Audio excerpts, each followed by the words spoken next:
Hello friends, कैसे हैं आप लोग। Study with NK Singh YouTube channel पर एक बार पुनः मैं आप सभी लोगों का स्वागत अभिनंदन करता हूं।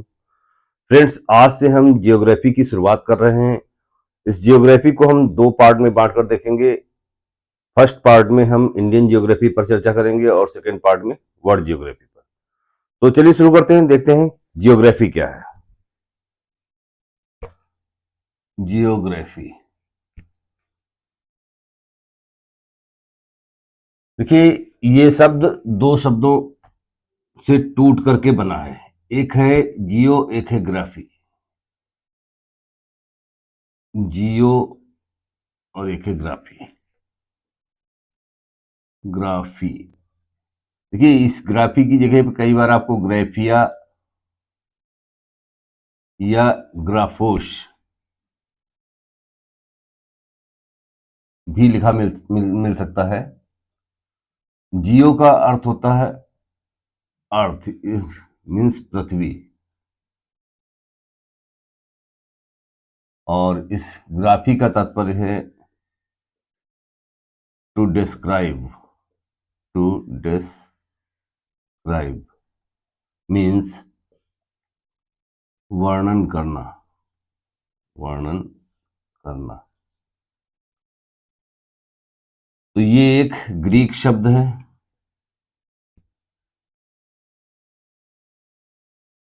अर्थात हम ये कह सकते हैं कि पृथ्वी का वर्णन करना। पृथ्वी का वर्णन करना।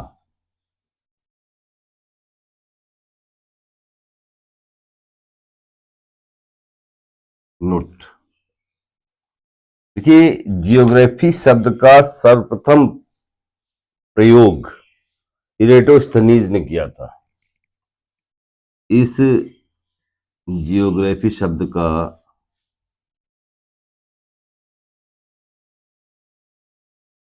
प्रयोग सर्वप्रथम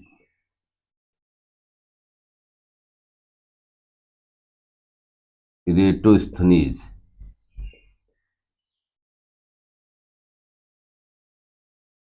ने किया था।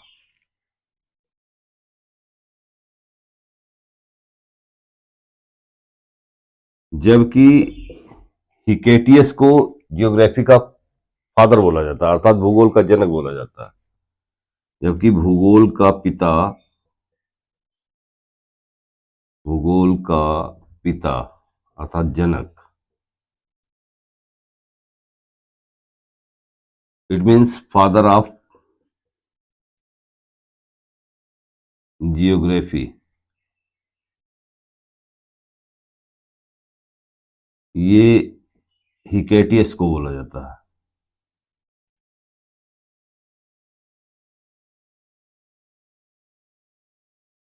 हिकेटियस की इनकी एक पुस्तक है और पुस्तक का नाम है जस पीरियोडस। जस पीरियोडस।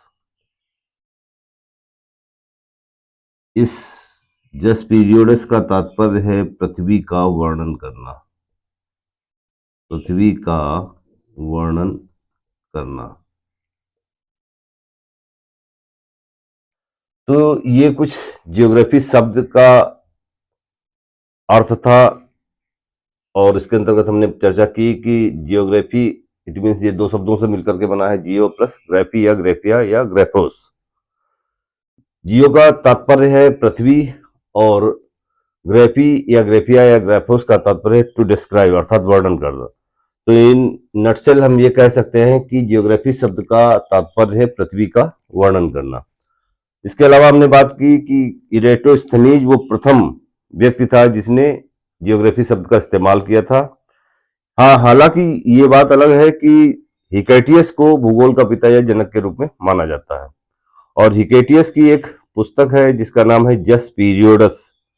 इस जस पीरियोडस का शाब्दिक अर्थ ही होता है पृथ्वी का वर्णन करना। तो स्क्रीनशॉट लेना चाहते हैं तो ले सकते हैं। अब हम जियोग्राफी के दो भाग करेंगे।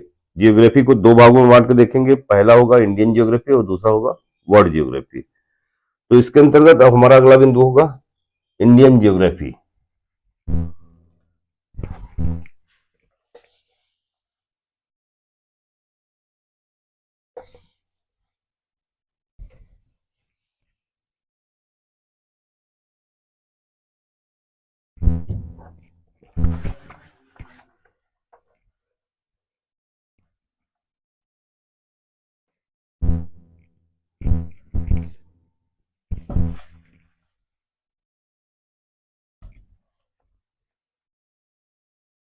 देखिए,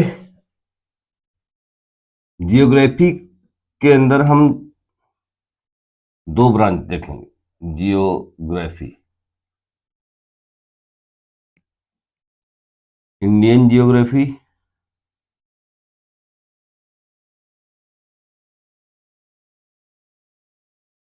इट मीन्स भारत का भूगोल,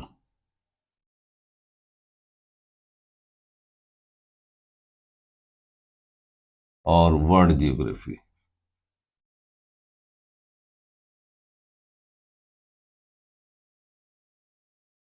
मीन्स विश्व का भूगोल।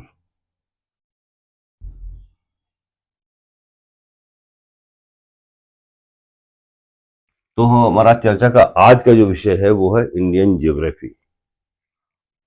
हमारी अगली हेडिंग है इंडियन जियोग्राफी, भारत का भूगोल।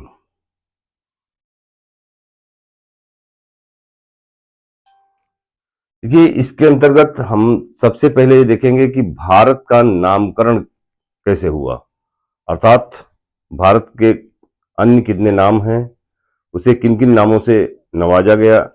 तो हम भारत का नामकरण,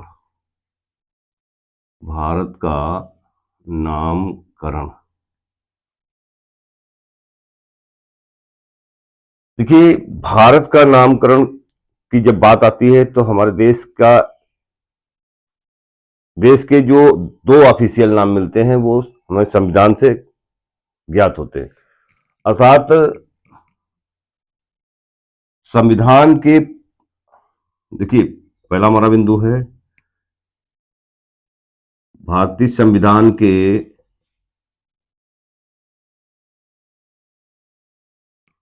अनुच्छेद 1,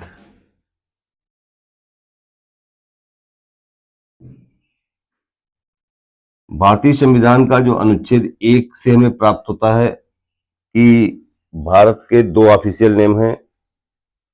तो इसमें क्या लिखा है, इसमें लिखा है कि India that is Bharat, India that is Bharat shall be the union of states। India जो भारत है वो राज्यों का संघ होगा, ऐसी जानकारी हमको प्राप्त होती है हमारे भारतीय संविधान के अनुच्छेद 1 से। आर्टिकल 1 हमको ये सूचित करता है। Article 1 says that India that is Bharat shall be the union of states. तो ये दो नाम ऑफिशियल नाम हैं, एक इंडिया और एक ये भारत। अर्थात आधिकारिक नाम हमें क्या मिले, दो मिले। तो हम ये कह सकते हैं भारत के ऑफिशियल नेम, ऑफिशियल नेम, और हमें कहां से ज्ञात हुए, तो संविधान की पुस्तक से। तो ये हैं, एक तो है इंडिया और एक है भारत। ठीक, अब देखिए, बात आ गई है कि भारत की, तो इस पर चर्चा करना बहुत आवश्यक है। भारत नाम कैसे पड़ा, हमारे देश का नाम भारत कैसे पड़ा, और तमाम देशों के अन्य, हमारे इस देश के अन्य तमाम नाम हैं, तो भारत नाम कैसे पड़ा, इस पर हम चर्चा करने जा रहे हैं। भारत नाम को लेकर के कई विचारधाराएं व्याप्त हैं। तो उनमें से एक विचारधारा है जिसे हम बोलते हैं विष्णु पुराण के अंतर्गत ये विचारधारा हमको देखने को मिलती है। तो पहला एक स्रोत है हमारे पास विष्णु पुराण, विष्णु पुराण। ये विष्णु पुराण में लिखा है, ये उत्तरम यत समुद्रस्य, समुद्रस्य हिमाद्रश्चैव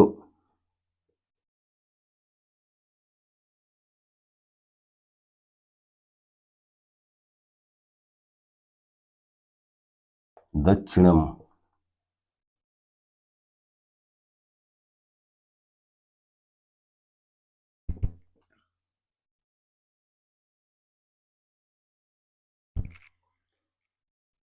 तद भारतम नाम भारती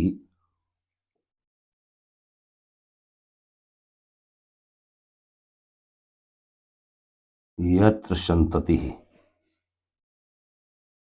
यत्र संतति।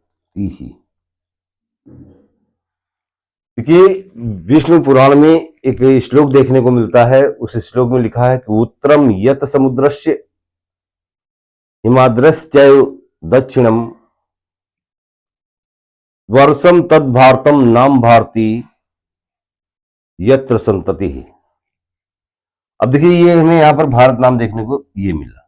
ठीक है, कहते हैं कि समुद्र के उत्तर में, समुद्रस्य उत्तरम यत समुद्रस्य, अर्थात जो समुद्र के उत्तर में है, हिमाद्रश्चैव दक्षिणम, और जो हिमालय के दक्षिण में है, उस भूभाग को भारत कहा जाता है और वहां के निवास करने वाले लोगों को भारतीय कहा जाता है। ऐसा वर्णन हमको मिलता है। कहा?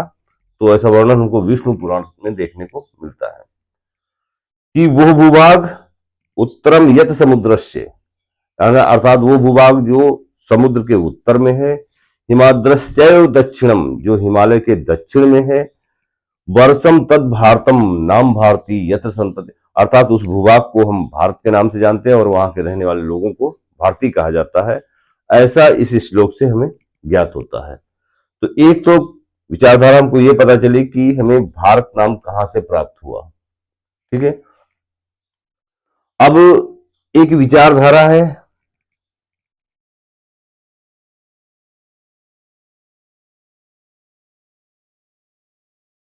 कि वायु पुराण, वायु पुराण, वायु पुराण के अनुसार दुष्यंत और शकुंतला के बेटे भरत के नाम पर, दुष्यंत और शकुंतला के पुत्र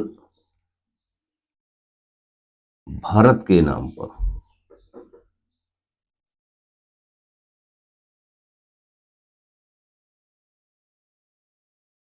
हमारे देश का नाम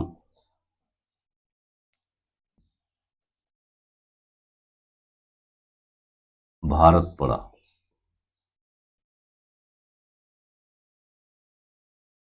देखिए, वायु पुराण में ऐसा लेख मिलता है, ऐसा वर्णन मिलता है।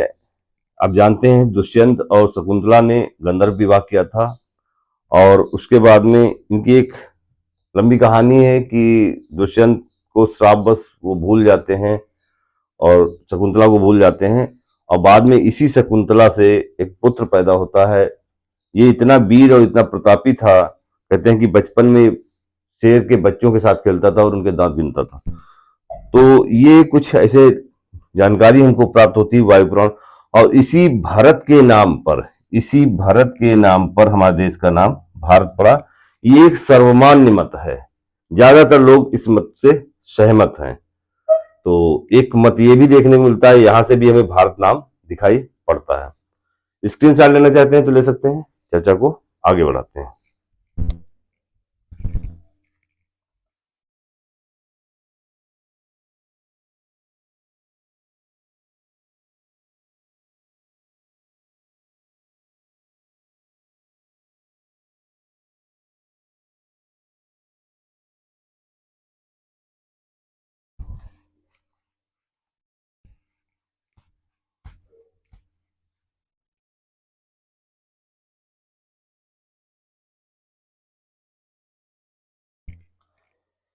देखिए, एक मत ये है कि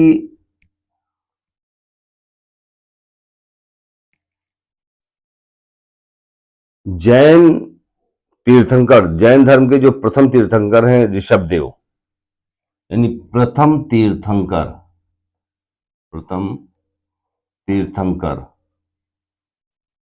ऋषभदेव।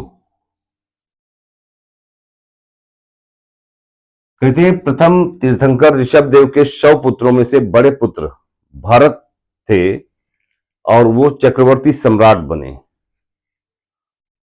प्रथम तीर्थंकर ऋषभदेव के 100 पुत्रों में से बड़े पुत्र भरत चक्रवर्ती सम्राट हुए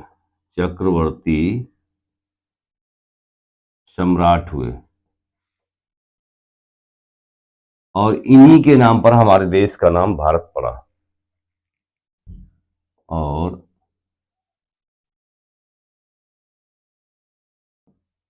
इन्हीं के नाम पर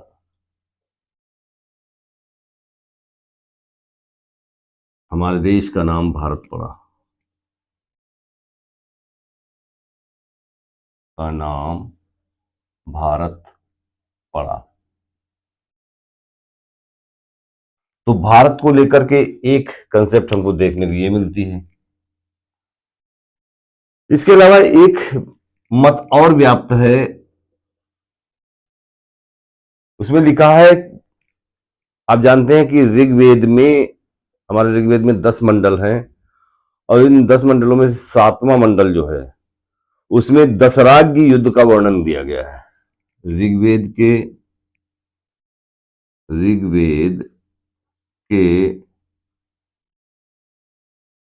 दशराग्य युद्ध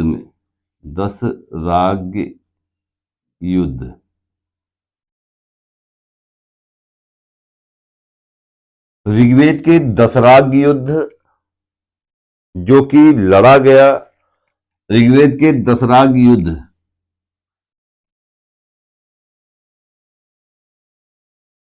में भरत जन कबीला, एक कबीले का नाम है भरत जन कबीला के नाम पर ऋग्वेद के दशराग्य युद्ध में भरत जन के नाम पर हमारे देश का नाम भारत पड़ा। हमारे देश का नाम भारत पड़ा।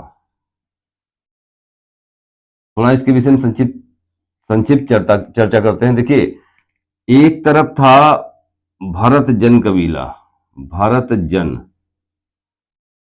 एक तरफ ये है, और इसका जो राजा है, इसका राजा कौन है? इसका जो राजा है वो है राजा सुदास,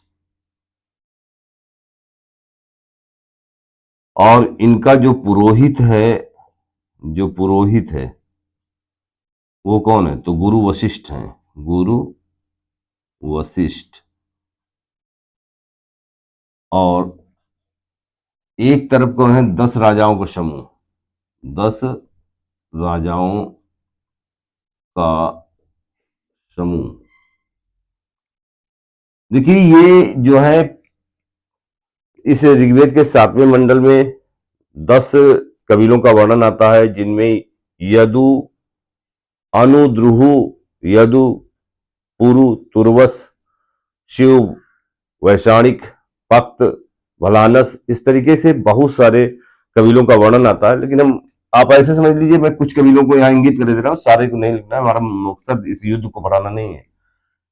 देखिए, जैसे एक कबीला है अनु, द्रुहु, यदु, पुरु, तुर्वस,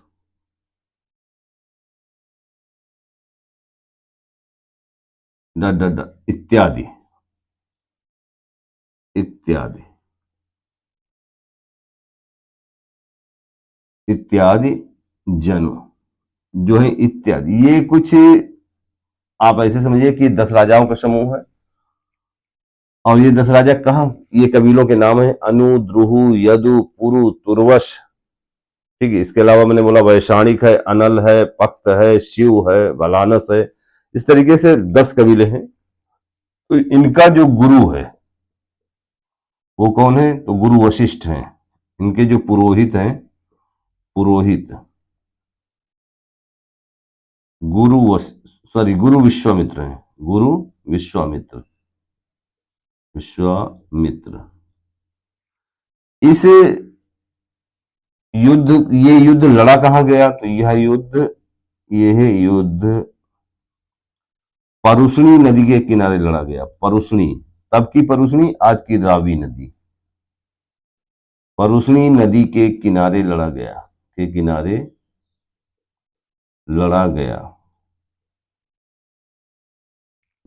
इसमें भरत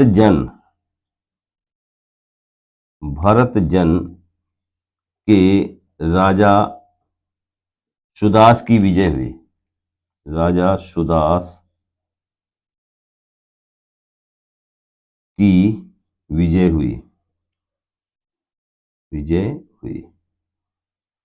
कहते हैं कि यह युद्ध परुष्णी नदी के किनारे लड़ा गया और इस युद्ध का परिणाम जो था वो ये था कि राजा सुदास विजयी हुआ।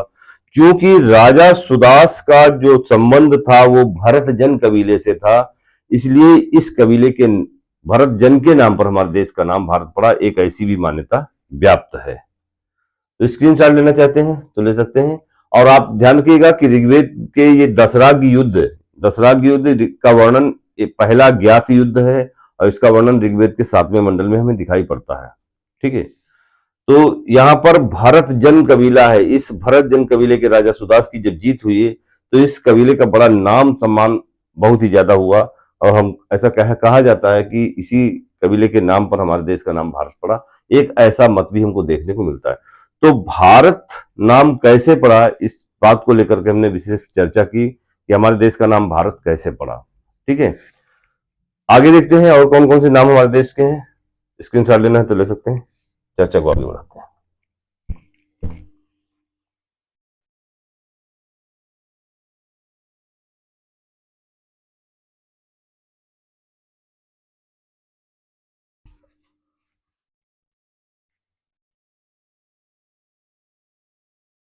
देखिए, एक भारत का मैप ड्रा करने की कोशिश करते हैं, थोड़ा वहां से समझने में हमें जो है मदद मिलेगी।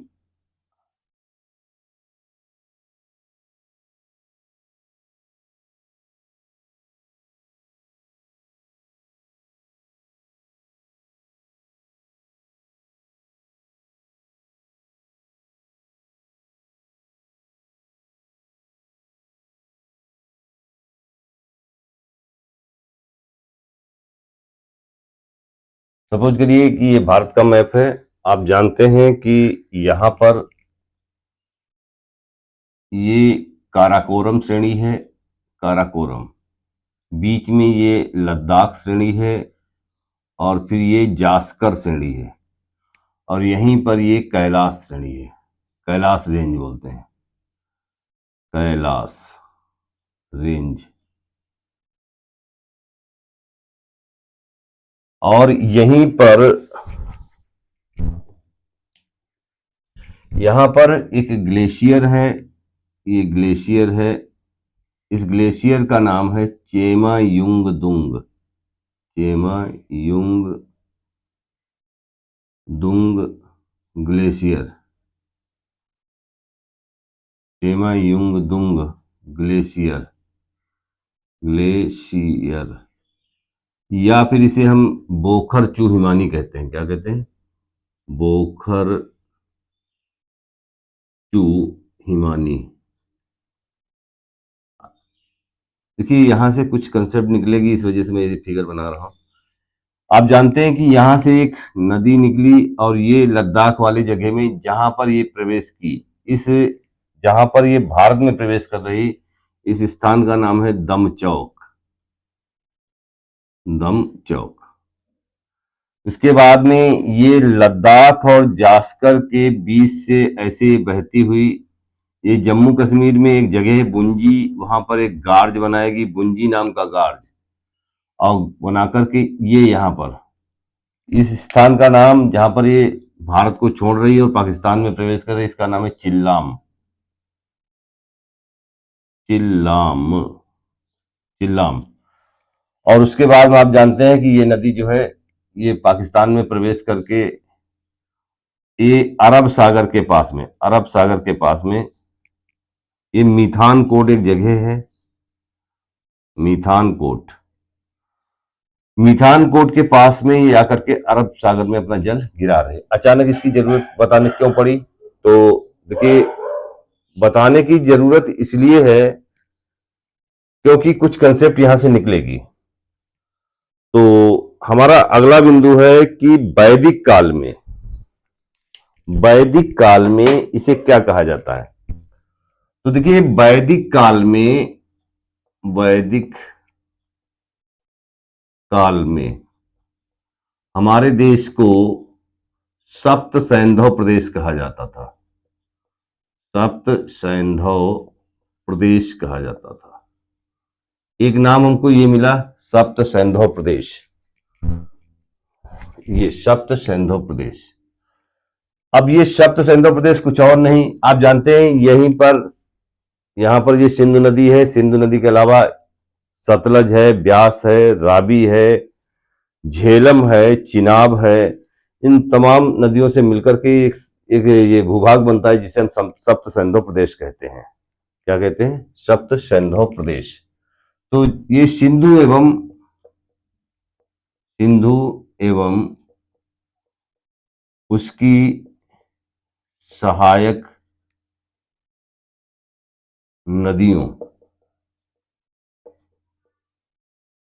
द्वारा निर्मित भूभाग, द्वारा निर्मित भूभाग, इसे सप्त सैंधव प्रदेश के नाम से भी जाना जाता है। तो एक नाम हमको ये भी मिला कि हमारे देश का नाम सप्त सैंधव प्रदेश है। ये वर्णन हमको कहां से मिल रहा? तो ये हमें मिल रहा वैदिक काल में। ठीक है, आप जानते हैं कि वैदिक काल में सिंधु नदी सबसे ज्यादा महत्वपूर्ण नदी थी, और जबकि सबसे ज्यादा पवित्र नदी वो हमें सरस्वती को माना जाता है, क्योंकि वहां पर सरस्वती के बहुत सारे नाम देखने को हमको मिलते हैं। जैसे सरस्वती को नदीत्मा, मातेत्मा, सरस्वती को ही अन्नवती, उदकवती, प्लाच्छावती, इन तमाम नामों से सरस्वती को जाना जाता है। तो लेकिन सबसे ज्यादा जो इंपॉर्टेंस मिला है यहाँ पर वो सिंधु नदी को मिला। तो सिंधु नदी के आसपास का जो क्षेत्र है उसे हम सप्त सैंधव प्रदेश के नाम से भी जानते हैं। अब इसी अगला बिंदु, एक कंसेप्ट ये है, तो यहां से में एक नाम मिला सप्त सैंधव प्रदेश। दूसरा याद रखिएगा, इसी उत्तर वैदिक काल में, उत्तर वैदिक काल में हमारे देश को क्या कहा गया? तो आर्यावर्त कहा गया। एक नाम मिलेगा आर्यावर्त, आर्यावर्त। देखिए, आर्यावर्त का शाब्दिक अर्थ होता है आर्यों के निवास करने की भूमि, आर्यों के निवास करने की भूमि, अर्थात वो भूभाग जहां पर आर्य लोग निवास करें। और आप जानते हो कि आर्य शब्द का शाब्दिक अर्थ होता, आर्य का मतलब होता है श्रेष्ठ या कुलीन, ये आर्य का शाब्दिक अर्थ होता है। ठीक है, तो आर्यों के निवास की भूमि आर्यावर्त कहलाई। एक बात तो ये है। दूसरा, अब एक बात को ध्यान रखिएगा कि गुप्त काल में, अगला बिंदु है इसी में, गुप्त काल में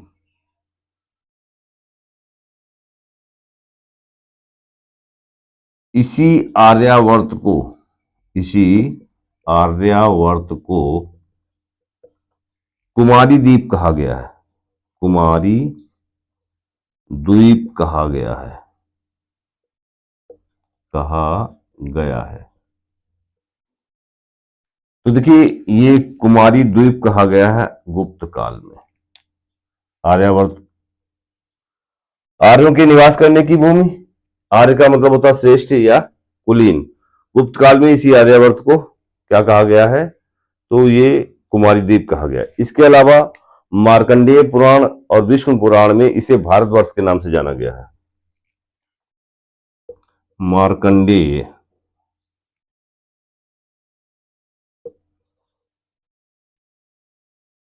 मार्कंडेय पुराण, विष्णु पुराण,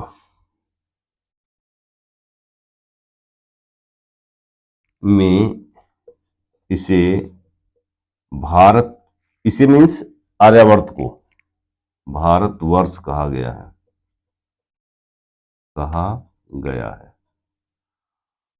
लेकिन अगर भौगोलिक दृष्टि से हम देखें कि आर्यावर्त किस भूभाग को वास्तव में आर्यावर्त कहा जाता था, तो वास्तव में देखिए हिमालय तथा प्रायद्वीपीय पठार, हिमालय तथा प्रायद्वीपीय पठार के मध्य के भूभाग को आर्यावर्त कहा गया है। वास्तव में जो भौगोलिक स्थिति है वो आप देखिए, ये हिमालय है, आप जानते हैं कि यहां पर एक चोटी पाई जाती है जिसको हम बोलते हैं नंगा पर्वत। कौन सा? नंगा पर्वत। ये नंगा पर्वत है, नंगा पर्वत। और यहां पर एक चोटी है जिसे हम बोलते हैं नामचा बारवा पर्वत, नामचा वारवा ये पर्वत है। तो यहां से ये हिमालय है, इसको हम ग्रेटर हिमालय कहते हैं। इसके बाद यहाँ पीर पंजाल के पास से एक दूसरी श्रृंखला चली जिसे हम मध्य हिमालय कहते हैं या लघु हिमालय कहते हैं। इसके अलावा ये पोतवार बेसिन के पास से अगली बाह्य हिमालय या आउटर हिमालय या इसको हम शिवालिक कहते हैं। यही हिमालय नामचा वरवा के बाद में अचानक दक्षिणवर्ती घूम जाता है, ये ऐसे। अब दक्षिणवर्ती घूमने और इसके अलावा इसकी एक जो मुख्य शाखा है वो म्यांमार में चली गई और इसके कुछ टूटी फूटी पहाड़ियां जो दिखाई पड़ती हैं, अर्थात कुछ हिस्से दिखाई पड़ते हैं हमें मणिपुर, इसे बोलते हैं मीजो की पहाड़ी। ये कौन सी है? मीजो की पहाड़ी, मीजो। ये मणिपुर की पहाड़ी है, मणिपुर। और ये नागा की पहाड़ी है, नागा की पहाड़ी। और ये जो हिस्सा यानी जो हिमालय की मुख्य जो धारा है, अर्थात हिमालय का जो डाइवर्जन है वो सबसे बड़ी ब्रांच के रूप में कहा गया, तो ये गया बर्मा में। और यहां पर इसको कहा गया है अराकान योमा, यानी इसे म्यांमार में क्या कहा गया? Arakan Yoma, Arakan Yoma. और ये वाला हिस्सा है प्रायद्वीपीय भारत है। अब प्रायद्वीपीय भारत का मतलब क्या है? तो प्रायद्वीपीय का भारत का मतलब है कि ये देखिए, ये अरावली है ऐसे करके, यहां पर ये कुछ ये हिस्सा, ये प्रायद्वीपीय भारत है, प्रायद्वीपीय भारत है, पेनिनसुलर इंडिया। तो कहते हैं कि इसके बीच का जो ये भूभाग है, ये लाइन क्या कहती है? हिमालय तथा प्रायद्वीपीय पठार के मध्य के भूभाग को, अर्थात ये वाला जो भूभाग है इसे जो है क्या कहा जाएगा? तो इसे कहा जाएगा आर्यावर्त। ठीक है, तो एक नाम हमको ये दिखाई पड़ा। वैदिक काल में इसको सप्तसेंधो प्रदेश कहा गया, इसके अलावा इसे आर्यावर्त कहा गया। आर्यावर्त को ही कुमारी द्वीप के नाम से जाना जाता है, इस बात को भी ध्यान रखिएगा। मार्कंडेय पुराण में इसी जम्मू आर्यावर्त को भारतवर्ष के नाम से जाना गया। और वास्तव में इसका जो भौगोलिक क्षेत्र है जो वो हिमालय तथा प्रायद्वीपीय पठार के मध्य के भूभाग को हम आर्यावर्त कहते हैं। स्क्रीनशॉट लेना है तो ले सकते हैं, चर्चा को आगे बढ़ाते हैं।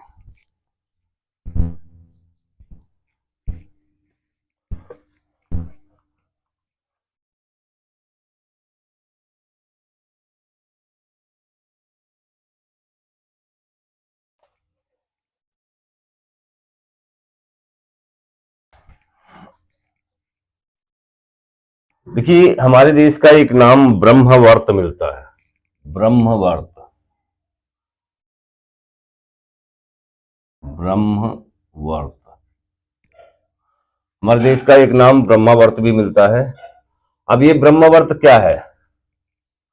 ब्रह्मवर्त का एक प्राचीन भौगोलिक क्षेत्र है। पहली बात तो ये क्या है? प्राचीन भौगोलिक क्षेत्र है। प्राचीन भौगोलिक क्षेत्र जो मनुस्मृति में वर्णित है, जो मनुस्मृति में वर्णित है, मनुस्मृति में वर्णित है। एक बात।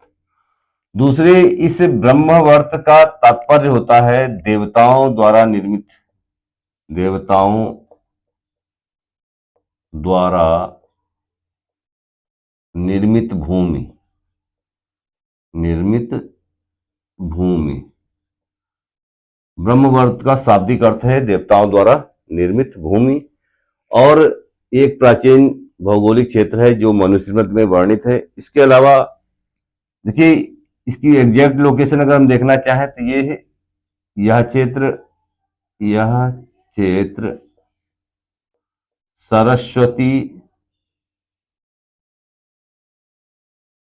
सरस्वती नदी एवं द्रसद्वती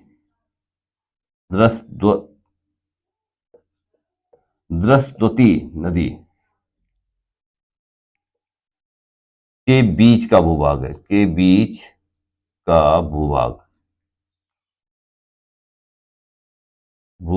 है। तो वास्तव में देवताओं द्वारा निर्मित भूमि है ये, इसका शाब्दिक अर्थ है देवताओं द्वारा निर्मित भूमि। और यह क्षेत्र सरस्वती नदी एवं द्रसद्वती नदी के बीच का क्षेत्र है। और मनुस्मृति में ऐसा कहा गया है, क्या चीज? मनुस्मृति के अनुसार, मनुस्मृति के अनुसार सभी वेदों एवं धर्म शास्त्रों की रचना, सभी वेदों एवं धर्म शास्त्रों की रचना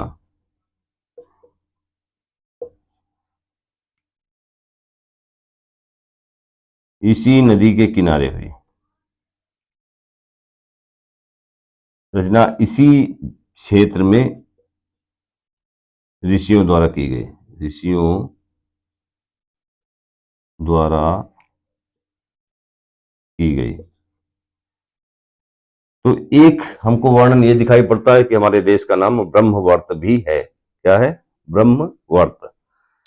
इसके अलावा एक नाम हमको दिखाई पड़ता है, हमारे देश का नाम है हिंदुस्तान। क्या? हिंदुस्तान।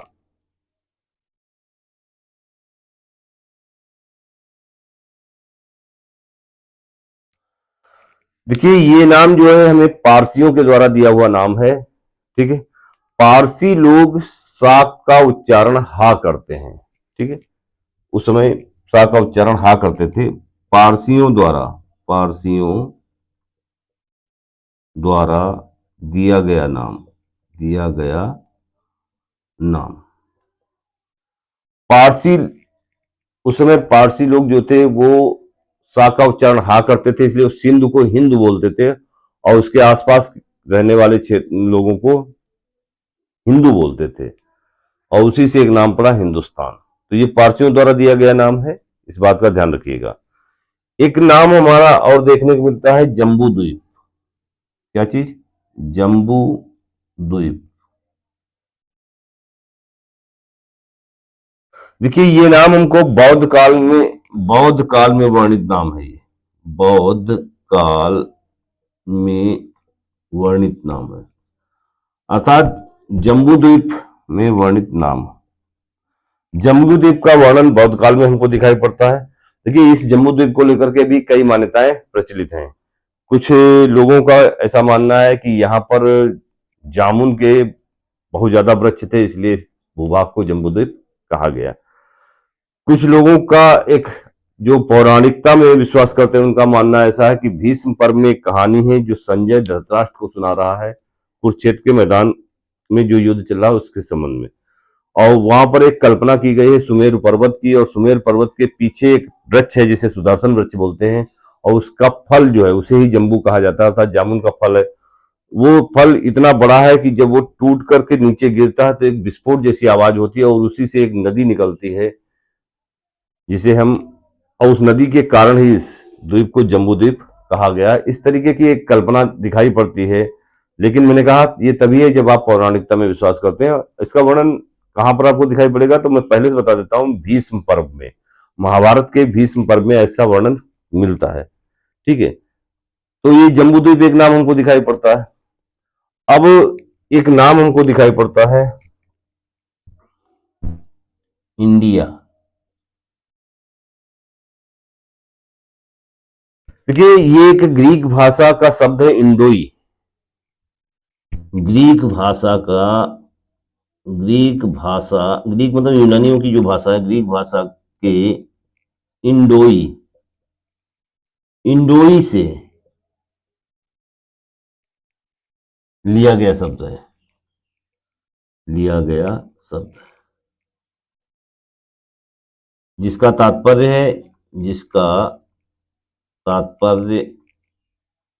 है सिंधु के पूर्व, सिंधु नदी के पूर्व का भाग, पूर्व का भाग।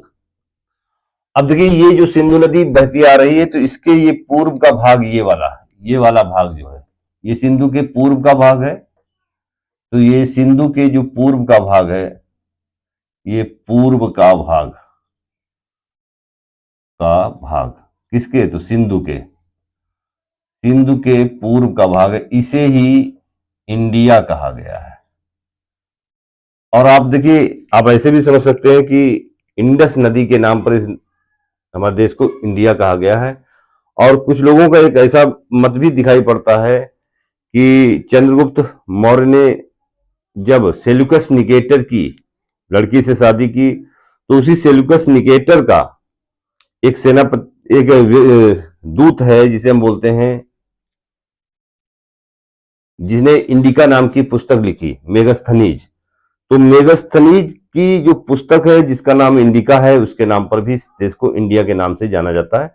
ऐसी बहुत सारी विचारधाराएं हमको देखने को मिलती हैं। तो कुल मिलाकर के हमने इस फिगर के माध्यम से समझने की कोशिश की, और हमने आज सिर्फ भारत का नामकरण कर पाए हैं। मैंने बोला कि ऑफिशियल नेम हमारे देश के केवल 2 ही दिखते हैं, जो भारत के संविधान के अनुच्छेद 1 में दिखाई पड़ते हैं, India that is Bharat shall be the union of states. वहां से हमको इंडिया और भारत दोनों नाम दिखाई पड़ते हैं। भारत नाम को लेकर के मैंने बहुत से मत बताए कि विष्णु पुराण क्या कहता है, वायु पुराण क्या कहता है, इस तरीके से मैंने बहुत से, या जैन ग्रंथ क्या बोलता है, इस तरीके की मैंने बहुत सी बातें की।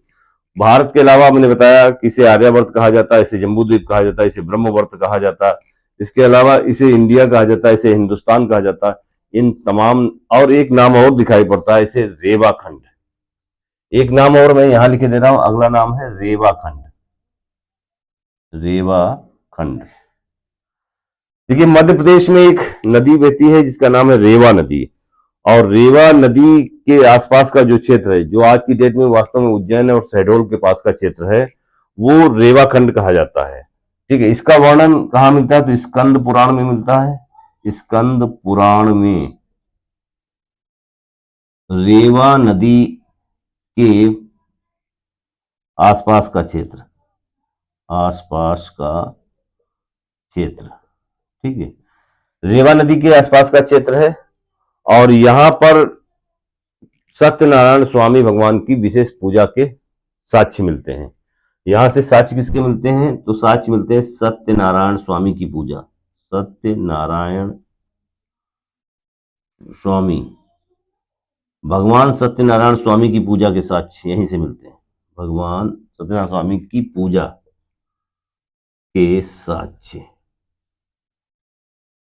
तो भगवान सत्यनारायण स्वामी की पूजा के साक्ष्य यहां से मिलते हैं, रेवाखंड। और मैंने बोला ये मध्य प्रदेश के उज्जैन और शहडोल के आसपास का इलाका है। और अब इसी रेवा से एक मध्य प्रदेश में एक जिला पाया जाता है जिसे हम रीवा के नाम से जानते हैं। ठीक है, तो ये तमाम चर्चा थी भारत के नामकरण को लेकर के। तो मुझे लगता है मैंने भारत के नामकरण के समस्त पहलुओं को छुआ है, समस्त पहलुओं को उठाया है और विस्तार से चर्चा की है। अब हम अपने अगले लेक्चर में भारत की अक्षांशीय देशांतरी विस्तार क्या है, उसकी ग्लोब पर पोजीशन क्या है, हम किस गोलार्ध के देश हैं, और इन तमाम बिंदुओं पर विस्तार से चर्चा करेंगे।